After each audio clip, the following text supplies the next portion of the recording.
গাহৰি মাংস বন্ধ কৰাৰ কোনো প্ৰশ্নই নাই। কোনো ধৰ্মত গাহৰিকটো মা বুলি কৈ যোৱা নাই। গতিকে যদি গাহৰি বন্ধ কৰিব লাগে ছাগলীও বন্ধ কৰিব লাগিব। সেইটো এটা বেলেগ বিতৰ্কত হ'ব। এইটো ভেগান বিতৰ্কলৈকে গুচি যাব।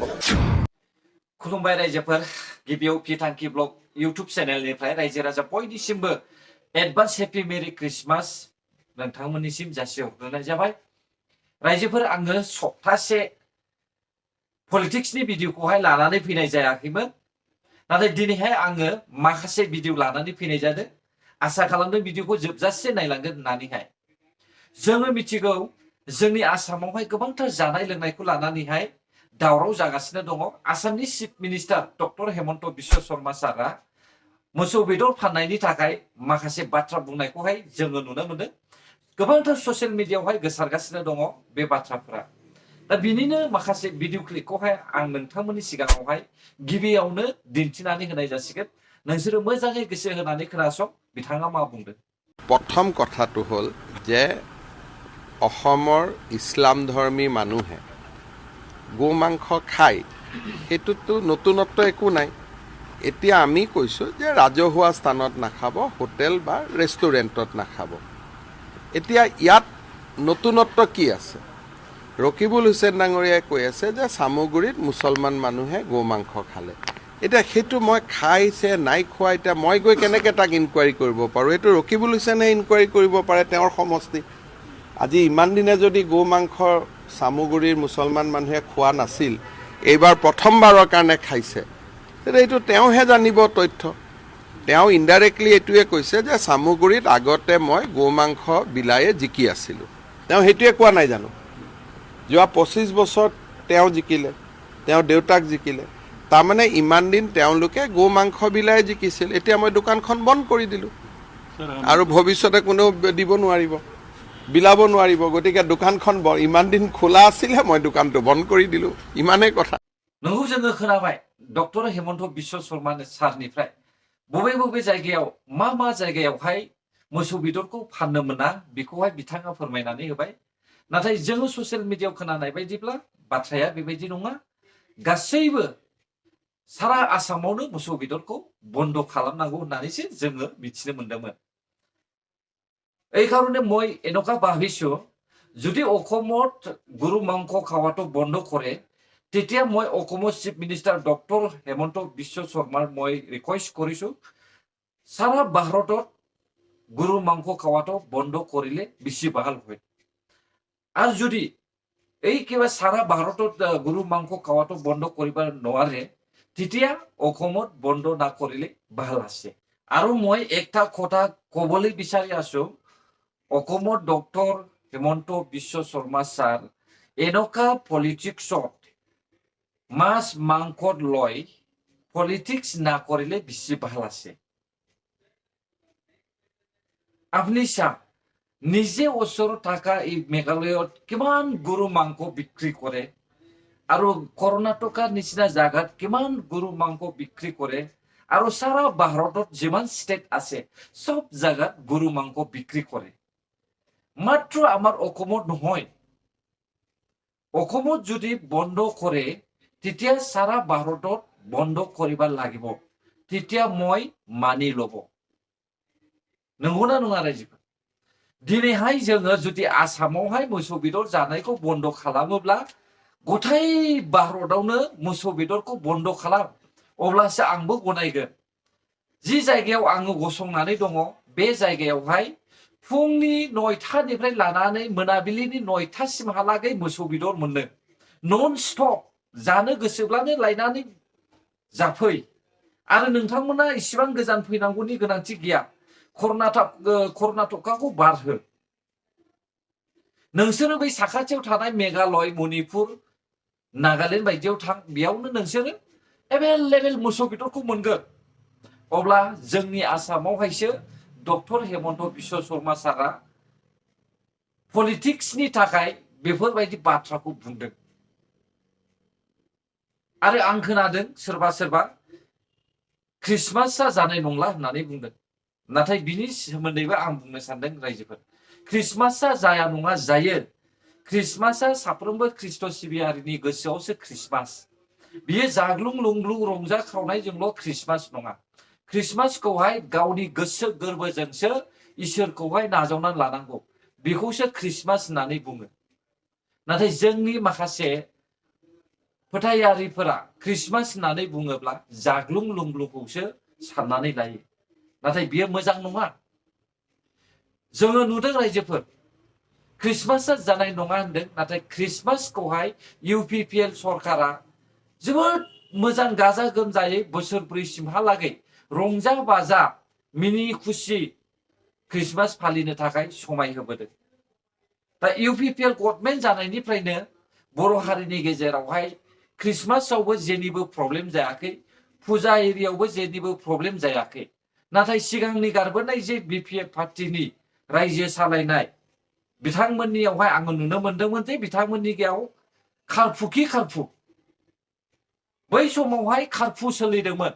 नाथाय नैबे 4 बोसोरावहाय जोङो खारफु नुवाखै, सिलायनि आवाजबो नुवाखै।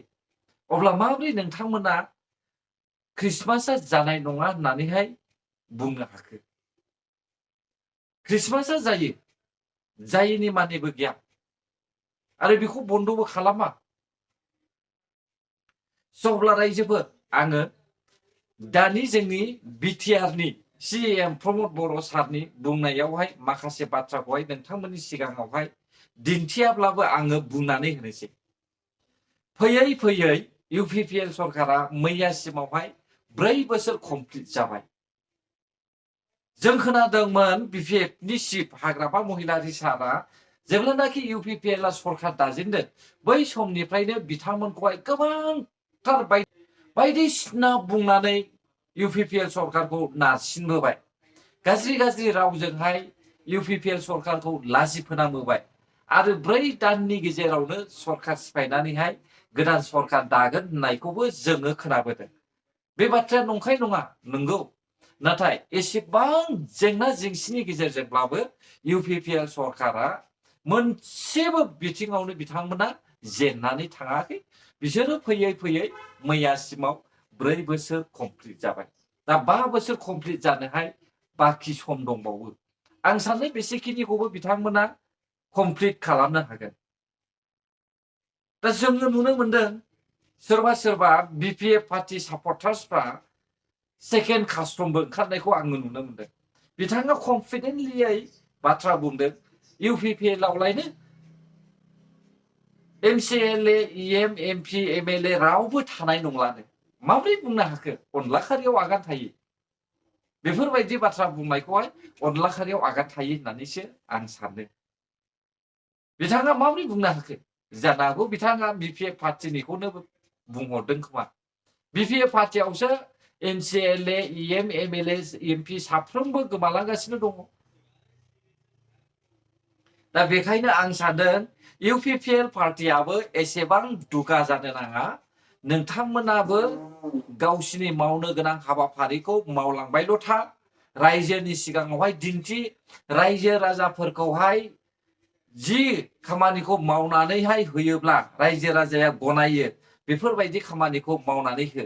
आरो नैबे 6 दाननि गेजेरावनो UPPL पार्टीनि मावथि साफ्रोमखौबो आङो खावलायो, नोंथांमोना मोनफ्रोमबो गाव गावबागावनि समिस्थियावहाय जेरावनाखि लामा दालां बायनानै दङ, लामाफ्रा गोग्लैसोनानै दङ, बैफोर खामानिखौहाय रायजोनि थाखाय माव। अब्लानो 2025 मायथाइयावहाय नोंथांमोननि सरकारा आरोबाव दावगाबावगोन। बेयावहाय जेननायनि खोथायानो फैया। जुदि खामानिखौ मोजां मावोब्ला साफ्रोमबो रायजो राजाया नोंसोरखौहाय बाख्नायगोन। जेसेबांखिनि नोंसोरो मावबोबाय बेखौहाय नुनानै गोबांथार रायजो राजाफ्रा बाख्नायदों आरो बिथांमोननि मावनायखौ मोजां मोनदों। सासे सानै दङ मोजां मोननाय, आरो गाज्रि मोनग्राया बे मोनग्रायानोखा। मोजांखौ नुयिया बियो माब्लाबाबो मोजांखौनो नुखानाय नङा। दा इसेबां 4 बोसोरसिमहालागै बर' हारिनि रायजो राजाफ्रा आलो गोजोनै संसारखौ जाबोबाय। सोरबा सोरबा दुखु जाबाय, नंगौ, सासे सानै दुखुआव थाखागोन। आरो सोरबा सोरबाया गाज्रिखौ नुदोंब्ला बिनि थाखाय अरायसम गाज्रिखा। दा इसेबां मोजां संसार जानो थाखाय खाबु होबोनाय सरकारखौहाय मोजां बुङाब्ला आरो माबायदि सरकारखौ मोजां बुंबावनो जों? ना बै गारबोनाय 17 बोसोरनि दावहा नांनाय दानलाय सुलाय बेखौसो सान्थि होननानै साननो नामा? रायजोफोर बाथ्राया जेसेबां बुङो एसेबां लावो। दानिया आं नोंसोरनोहाय गुबुन मोनसे भिडिअ दिन्थिनानै होनो सानदों। नोंथांमोना नैबे भिडिअखौ नाय। बेयावहाय बिथाङा मा बुंदों बेखौहाय मोजाङै खोनासंनानै ला। अब्लानो नोंथांमोना बुजिनो हागोन। फै अब्ला जों बिथांनि रावखौ खोनासंनि। थाइखाजाराव दिनै आं दंफैयो। बिनि सिगाङावबो गोबां फैदों। दा साहा ओनसोलखौ लानानै जे मोनसे गिदिर सिमां सिखना जोहोलाव नेशनेल पार्क घोषणा जाबाय। बिनि प्रटेक्शन, बिनि जौगानाय, बिनि माने नेशनेल इन्टारनेशनेल लेभेलाव बेखौ फकास खालामनांगौ। बे नेशनेल पार्कजोंनो जोङो थांनानै थानांगौ। बेयाव टुरिस्ट फैगोन, इनकाम जेनेरेशन जागोन, बेयाव हटेल सोलिगोन बा नोङो बायदिसिना हमस्टे सोलिगोन। बिनि बिकल्पयै दिनै जायफोरा हा हु दंखायो आरो जायफोरा गोसो जानानै मोनसे नेगेटिभ इन्स्टिगेशननि गेजेरजों दिनै हाग्रा दानस्रांनायनि प्रक्रियाखौ खालामदों, बिथांमोना बिनिफ्राय जानगाराव थानाया मोजां। आरो जायफोरा गावखौनो हा गैजाया होननानै दिनै एस्टाब्लिश खालामनो नागिरदों, बिथांमोना एबसु अफिसाव फै, मिरुनि अफिस, जिल्लानि आनसलिकनि, जे नोंथाङा बबेयाव थायोमोन, नोंथाङा जे सासे लेन्डलेस, बिनि डाटाखौ होफै। बिटिआर सरकार, आसाम सरकारजों रायज्लायनानै लाख लाख बिगा हा, सरकारि हा ओरैनो गोलैनानै दङ। माखासे ओनसोल ओरैनो गोलैनानै दङ। बेयाव जोङो थानो थाखाय ट्राइबेल मानसि नागिरदों, बर' मानसि नागिरदों, खिन्थु बेयाव थाफैया। वाइरेस बिथांमोना हाग्रा दानो, हाग्राखौ धंस खालामो, दंफां दानो, दंफां धंस खालामदों, जि जोंनि भबिष्यत। दा बेखायनो आं बिथांमोनखौ खावलायदों, हाग्रा ओनसोलाव जायफोरा हाबनानै दङ, आं बिथांमोनखौ आर'ज गाबदों, आङो खावलायदों, बिथांमोना ओंखारबोफिननांगौ आरो हाग्रा दाननाया बन्द जानांगौ। बिटिआर काउन्सिल, आसाम सरकार बिनि सायाव स्ट्रंलि प्रटेक्शननि खामानि मावनांगौ, होमब्लासो जोंनि बे हाग्राया बासायगोन। नंगौ, आबसुनि दैदेनगिरि दिपेन बर' सारआ थार बाथ्राखौनो बुंदों। जोंनो हाग्राखौ नांगौ। हाग्रा थायोब्ला जोङो हारिनि थाखाय माखासे खामानिफोरखौ मावनो हायो। आरो जोङो नेशनेल पार्क थायोब्ला गुबुन गुबुन देशनि मानसिफोरखौबो जोङो बजबनानैहाय बिसोरनिफ्राय रां देख'नानै लानो हायो। आरो जुदि बे हाग्राखौहाय जोङो हमथानानै लाखिनो हायोब्ला बेयावहाय बेसेन गोसा जुनारफोरखौबो जोङो दोननानैहाय गुबुन गुबुन मानसिफोरनो दिन्थिनानैहाय बेखौ नायनायनि थाखाय टिकेट लानो हायो। आरो बे हाग्राखौहाय बेंनानै लानो थाखाय बेयावहाय खामानि मावग्राफोरखौबो सोसननानैहाय गाव गावनि फेमिलिफोरखौहाय फेहेरलांनायावहाय सुबिदा जायो। बे खारनावनो दिनैहाय गोबांथार गोरों गोराफ्रा हाग्राखौहाय हमथानो लाखिनो थाखाय सेस्था खालामदों। नाथाय माखासे थौले गोसोनि सानग्रा सुबुंफ्रा सरकारजों जुजिनांनानैहाय हाग्रा दानफायनायखौ जों नुदों। बेयो मोजां नङा। दिनै आबसुनि दैदेनगिरि दिपेन बर' सारआ बुंबाय, बिथाङा गावनो रिकुवेस्ट खालामबाय, सोरनोबा जुदि हा नांगौब्ला, हा गैयाब्ला, जेनुइन हायानो गैखायाब्ला, अब्ला आबसुनि प्रेसिडेन्टजोंहाय रायज्लाय। आबसुनि दैदेनगिरि बा आबसु अफिसाव थांनानै नोंसोरो रायज्लायहैनो हागोन होननानैहाय बिथाङा अलरेडि बाथ्राखौ फोसावनानै होखाबाय। अब्लालाय माथो गिदिर खोथाबाव। आरो बिनिफ्राय साबसिनबा दंबावो। एसेबां मोजां बुंनानै होबाय।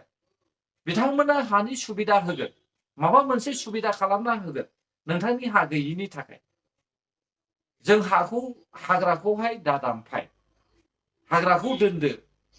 सिखोना जाहारा स्ट'रि गोनां मोनसे हाग्रामा, बेनिखायनो बेखौ दोनदो, जाहाथे गुबुन गुबुन देशनि मानसिफ्राबो फैनानै बे हाग्राखौ नायफैनो हानाय बायदि। अब्ला रायजोफोर, आरोबाव आं नोंथांमोननि सिगाङावहाय मोननैसो बुंबावनो सानदों, भिडिअआ गोलावब्लाबो। जोंनि बर' हारिनि गेजेरावहाय गोबांथार फांसनफोर जायो, प्रग्रामफोर जायो। बे प्रग्रामावहाय माखासे सेलिब्रिटिसफोरखौहाय समायहोनो थाखाय बा एरियाखौहाय फोजौनो थाखाय, गामिनि लाइमोन सेंग्रा सिख्लाफोरखौहाय थुलुंगा होनो थाखाय गोरों गोरों सेलिब्रिटिसफोरखौहाय लिंहरनो थाखाय हास्थायो। आरो बेजों लोगोसे प्रग्रामखौ जाफुंहोनो थाखाय बेखेवजेननाय जायो। नाथाय बेयावबो नोंथांमोना सायख'नानै लिंहरनाया मोजां। माबायदि मानसिफोरखौ लिंहरोब्ला देरफुनाय लाइमोन सेंग्रा सिख्लाफोरनि थाखाय खामानि होगोन नैबेसोर बायदि मानसिखौहाय लेंहर जानला मोनला ओरैनो भिडिअ भाइरेल खालामलाबायनानैहाय मुं मोननाय जेबो नलेज गैयै सोरबाया मोसानो रोङै सोरबाया खुनु जेबो बिबुंथि होनो रोङि बिसोर बायदिखौ दा लेंहर आं रावखौबो मुं बुंखवाखै रावनिबो मुं लानो थाखाय आं सानाखै आं सिदा बाथ्रा बुङो आङो नुनो मोनो ससियेल मिडियायावहाय गोबांथार सेलिब्रिटिसफोरखौहाय लिंहरलायनायनि एना एनि जालायगासिनो दङ बेनिखायनो आं बुंदों लेंहरग्राफ्रा सानै हयै सेलिब्रिटिसफोरखौ लेंहर एक्टर एक्ट्रिसफोरखौहाय जुदि लेंहरनो गोसोब्ला मोजां मानसि नायनानै लेंहर जेन' एरियायावहाय मोजांथार नलेजखौहाय होनानै थाङो अब्ला लोगोफोर भिडिअआबो बेसेखिनियानोमोन नोंथांनि थाखाय गोरोन्थि जाबायब्ला आंखौ निमाहा होदो आरो जुदि नोंथांमोना भिडिअखौ मोजां मोनदोंब्ला हायोब्ला like share comment and subscribe खालामनानै होब्लानो जाबाय गोजोन्थों बर' हारि जै जाथों जै बर' हारिनि